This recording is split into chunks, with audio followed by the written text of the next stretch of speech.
Дээл уяад сууж байгаа энэ охиныг та хэдэн настай гэж бодож байна? 13 настай жаахан охин.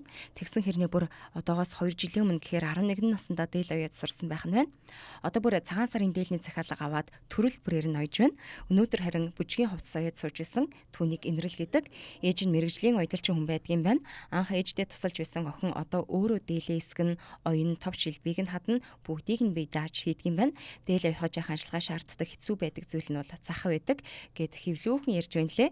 Ээждээ тусалж байгаа цаг цалингаа заавал авдаг. Авсан цалингаа хураач хуримтлуулад хамгийн хэрэгтэй зүйлдээ хамгийн хэрэгтэй үедээ зарцуулдаг. Ихэнхдээ нэхэмлийн утас авах туртай гэж ярьж байна лээ.